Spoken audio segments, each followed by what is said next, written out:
Isang mapagpalang araw na naman, lalo na sa aking mga tagapagsubaybay at sa aking 368 na mga subscribers at sa mga viewers sa video ito. Mabuhay kayo hanggat sa gusto ninyo. Isang kahangahangang kwento at tampo ko ngayon. Ano kaya ang maisip mo nang humiling kang pasabugin na lang ang lugar mo para mamatay rin ang mga kalabang terorista? Ano kaya ang nasa isip ni Private First Class Dan Ryan Bayot na sa anumang oras mamamatay na siya sa mga kamay ng mga teroristang Mauti o sa mga bomba na kanyang hinihiling? Bilang isang ama na kasama mo ang iyong anak sa isang giyera, anong sakit kaya na makita mong binobomba ang lugar kung saan naandoon ang iyong anak at wala ka man lang nagawa para sagipin ito? Tara na, balikan ta ang mga pangyayari sa buhay ni Private First Class Dan Ryan Bayot kasama ang mga bagong impormasyon at sa kanyang huling kahilingang bombahin mo lang ang lokasyon ko, sir. Sino kaya ang nakapatay ni First Class Dan Ryan Bayot? Ang mga Mauti Group o ang kanyang hiling na bombahin ang location niya? Yan ang bigyang kasagutan natin ngayon kasama ang mga bagong impormasyon.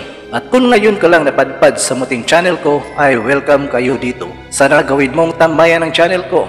At kung gusto mo ang mga content tulad nito, ay humihingi ako sa inyong suporta. Please like, share, at comment lang down para sa inyong opinions. Kwentuhan natin yan sa comment section. And most of all, paki-subscribe na sa munting channel ko para sa mga kakaibang mga kwento at mga kaalaman sa Yung lahat stories left untold in the ruthless struggle YouTube channel. Isang modernong bayani, bombahin mo lang ang lokasyon ko, sir. Si Dan Ryan Bayot ay 24 years old. Natubong Zamboanga, Sibugay. Ay nakatalaga sa detachment ng Army's 51st Infantry Battalion na matatagpuan sa Barangay Lilod, Marawi City, marahil isa sa pinakahuling pangalan na naiisip kapag nag-iisip ng modernong bayani ay si Private First Class Dan Ryan Bayot, isang batang sundalo ng Philippine Army na namatay sa 2017 siege sa Marawi City. Ang pag-atake sa Marawi ay nangyari ilang buwan lamang matapos salakayin ng mga puwersang pansiguridad ang bulubundukin ni Isnilon Hapilon, isang matagal ng pinuno ng Abu Sayyaf, isang kilalang Islamist na militanteng grupo na kilala sa kidnapping. Sinabi ng militar ng Pilipinas na malamang na nasugatan si Hapilon sa mga pagsalakay. Ngunit nakatakas ito sa Marawi, kung saan siya nakiisa sa Maut Group. Abu Sayyaf, opisyal na kilala ng Islamic State bilang Islamic State East Asia Province, ay isang jihadist militant at piratang grupo na sumusunod sa doktrina ng Wahhabi ng Sunni Islam. Ito ay nakabase sa paligid ng mga isla ng Holo at Basilan sa timog kanlurang bahagi ng Pilipinas, kung saan mahigit 4 na dekada.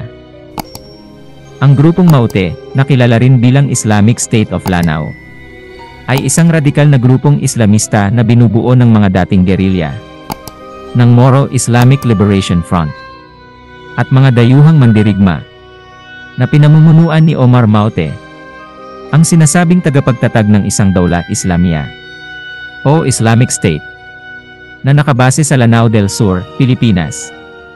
Ang grupo ay tinukoy ng isang brigade commander ng Philippine Army bilang terorista. Isnilon Totoni Hapilon, March 10, 1968 – October 16, 2017, ay isang Pilipinong Islamistang militanteng kaanib sa ISIS. Dati siyang pinuno ng Abu Sayyaf Group.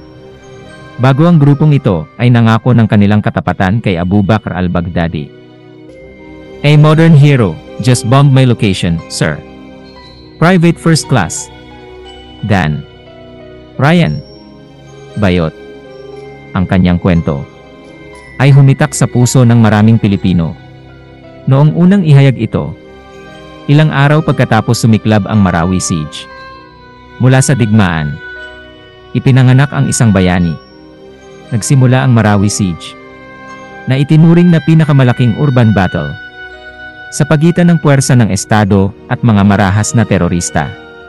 Nang makatanggap ng ulat ang 1st Infantry Tabak Division tungkol sa pagkakaroon ng high-value target na nagtatago sa Marawi City, ang kanyang pangalan ay Isnilon Hapilon.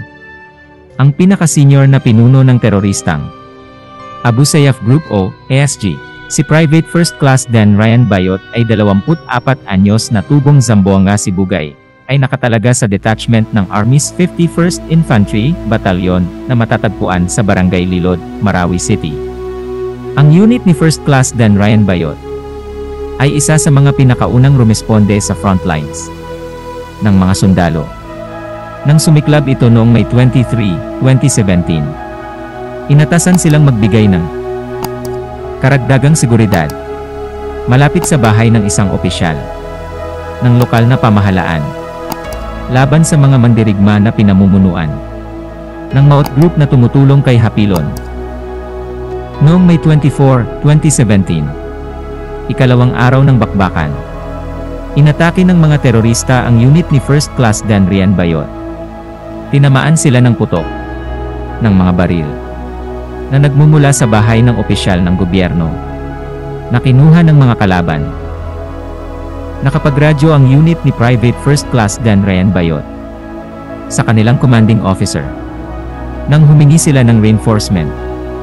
Gayunpaman, napatunayang walang saysay ang kahilingan.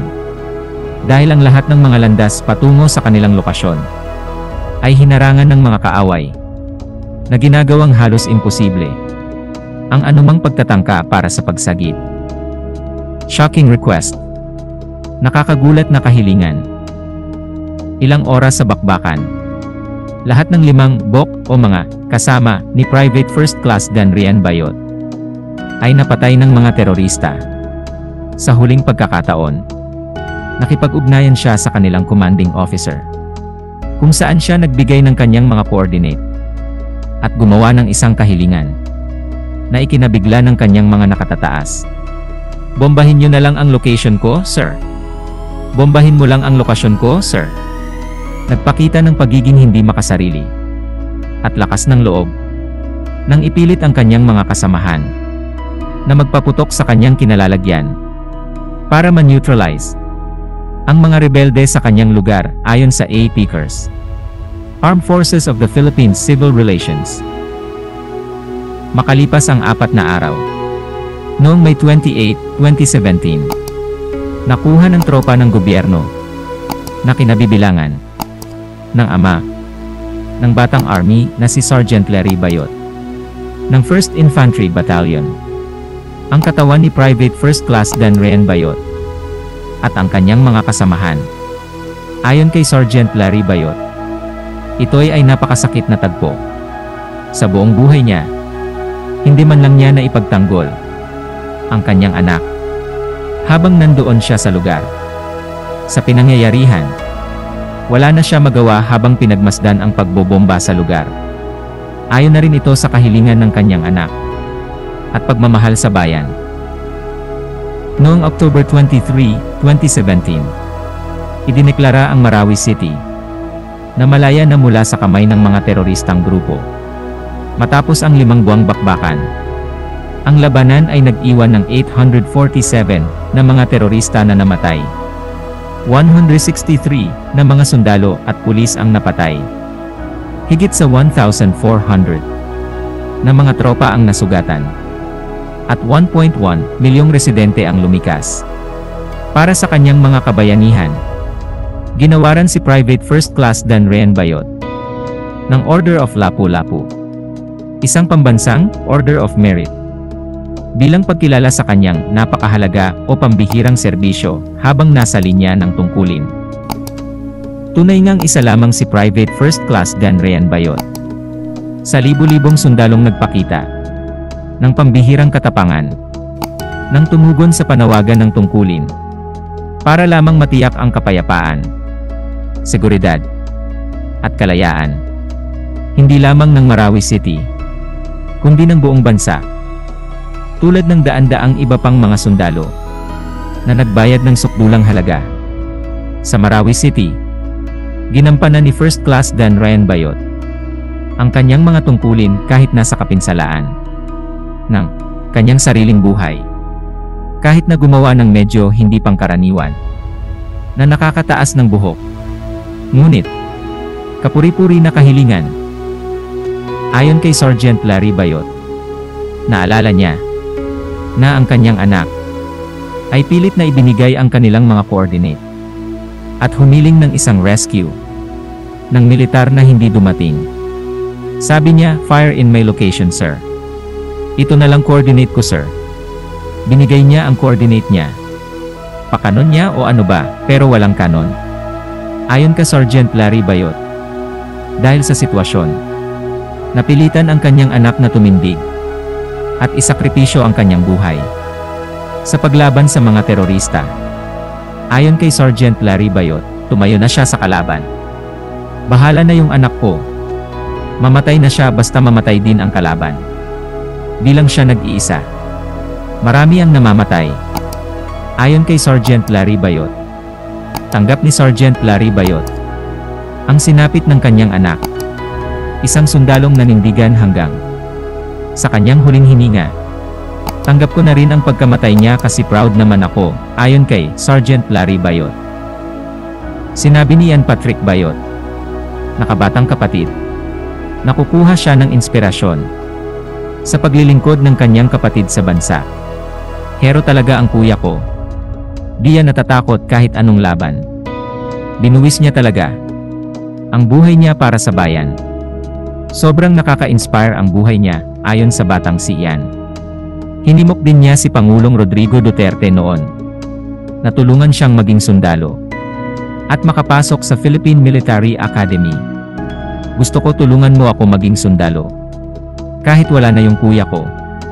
Gusto ko ipaglaban ang bayan." Ayon sa batang Bayot. Sino ang nakapatay kay Private First Class Dan Ryan Bayot? Ang mga ulat ay nagsabi na ang mukha ng batang army ay halos hindi na makikilala, na ang kanyang ulo ay may mga sugat at ang kanyang liig ay paulit-ulit na nanalaslas, na maaaring isang pagtangka ng mga terorista na pugutan siya ng ulo. Sa aking pananaw at ang hatol ko ay ang mga teroristang Mauti ang nakapatay kay First Class Dan Ryan Bayot. Nang nag-iisa na lang si Private First Class Dan Ryan Bayot at napaligiran na siya ng mga kalaban, nagradyo na siya sa kanyang superior para bombahin siya sa lokasyong pinaplano niya. At nang nahuli na siya ng mga Mauti ay tinangkang putulan siya ng ulo at hinihintay na lang niya na bombahin sila kasama ang mga kalabang teroristang Mauti. At nagtapos ang buhay ng isang 24 na taong gulang na si First Class Dan Ryan Bayot. May mga katulad pa ba kaya ni Private First Class Dan Ryan Bayot na handang ialay ang buhay sa bansa para sa kapayapaan? Ito ay base lang sa sarili kong pagkaunawa, at kung hindi ka sa ngayon ay malaya kayong magsagawa ng inyong sariling pagsisiyasat. At dito tatapusin ko na ang kwentuhan natin ngayon na pinamagatang Private First Class Dan Ryan Bayot ang kanyang huling hiling na bombahin mo lang ang lokasyon ko, sir. Sana may nakuha kang mga kakaibang mga kwento at mga kalaman. Please don't forget to like, share, and comment lang down para sa inyong mga opinions. At kung gusto mo ang mga content na tulad nito, please subscribe to my channel para sa mga susunod pa nating mga kwento. Pakiclick nyo na lang sa gilid-gilid para sa nakaraan pa nating mga kwento. Dito lang yan sa mga kakaibang mga kwento at mga kaalaman. Yung stories left untold in the ruthless struggle of YouTube. Maraming salamat po.